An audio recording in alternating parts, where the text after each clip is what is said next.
Hi, my name is Sarah Jackman, and today's vlog is about traveling with your newborn.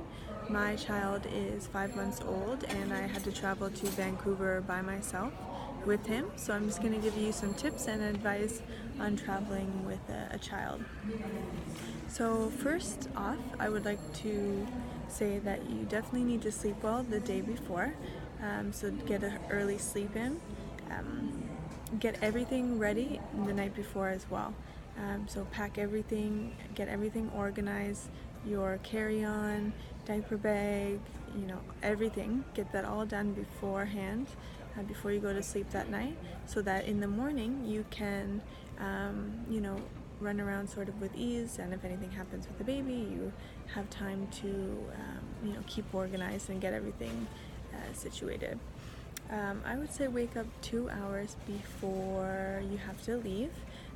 That way, if anything happens with the baby, you have some time. If they need an extra feeding or if they need a little quick nap, you can do that. Definitely plan your transit on how you're going to be getting to the airport well in advance. So obviously you can take Uber, take the subway, a taxi cab, or I would suggest, since I live in Toronto, the airport limousines are only $50. They'll pick you up almost anywhere in Toronto.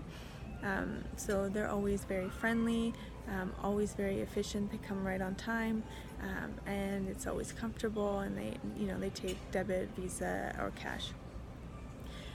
So I would suggest taking them. I always take them when I fly. They're wonderful. So what I brought with me is just one carry-on and a wrap, to wrap the baby on, and to put him on me, and then the car seat. Now I was lucky enough, my partner was already in Vancouver, and so he actually brought the stroller and my clothing and my baby's clothing, so that was great. So the only thing I had to check was actually the car seat. Definitely print your tickets before you get there, and or bring your passport so that you can quickly do it on those little kiosks. And then you're able to check the car seat in the overweight baggage, which they'll tell you where that is. And once you've checked the car seat, then you only have the carry-on and the baby, and it's pretty much somewhat smooth sailing from then on.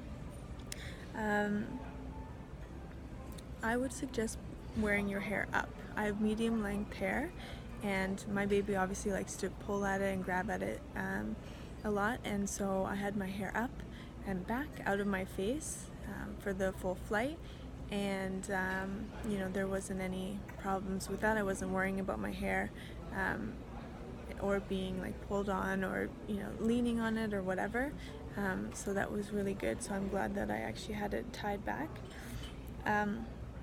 I did fly with Air Canada, so I'm going to have to say that they are not baby friendly, so keep that in mind while you're flying. What else? I would suggest changing the diaper before you get on the plane. I don't know how other planes are, but Air Canada has a change table that goes over the toilet, so you won't actually be able to use the toilet yourself if you need to go while you're on the plane. Again, if you're by yourself. So I would suggest changing the baby before you get on the flight, as well as going yourself, so that you're able to go. You will be able to change the baby when you're on the flight, but you won't be able to go. So keep that in mind. What I brought on the plane was, for the child, my baby, was 3 little toys. One was the Sophie toy, that's your little squeaky giraffe. Another one was a little bright little toy that's like this big, and another one was one of those squishy toys that sound sort of like plastic. So what I did was take one out at a time and give him one at a time, so that he had different toys to sort of stimulate him. I also brought one receiving blanket so that I could wipe when he puked or anything like that.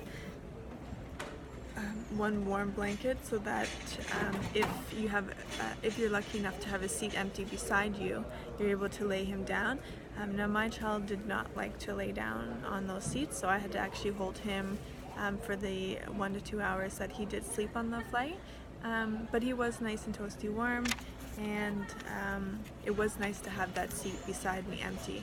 So you can actually ask for that before you get on the plane, and just ask if they have any empty seats, 2 empty seats beside each other. I did luck out, and lo and behold, the seat beside me was empty, so that was really nice. And then I also brought 2 diapers for on the plane. So I did change him, as I said, before I got on the plane, and then I changed him once during, and then once when I got back into Vancouver. So I would suggest that. My baby is actually drinking formula as well as breast milk. Actually, he is starting the pablum as well, but you don't have to bring that for the flight. What I just did for him was bring 2 bottles for formula, and then I gave him 1 bottle as we were going up, so that helps him with the air compression in his ears. And then on the way back down, I gave him my breast. So it's up to you. You can sort of organize that, but really do think about if you're able to breastfeed and give formula, when you're going to be able to do either or. I gave him the bottle before while we were going up, so that my breast milk had time to come in during the flight. So I found that really helpful for me. And yeah, so I mean, all in all, it was pretty good. Again, having him wrapped on me so I had my hands free was great.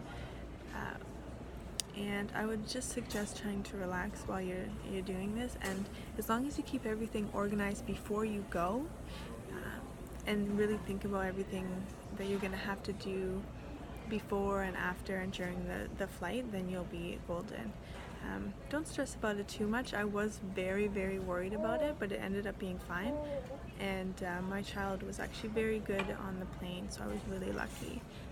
But again, if you're organized and relaxed, then the child feels that, and more than likely they'll be relaxed as well. So I wish you happy traveling, and I hope your experience is as good as mine was, traveling for the first time by myself with my newborn. So have a lovely day, and thanks so much for watching. Bye!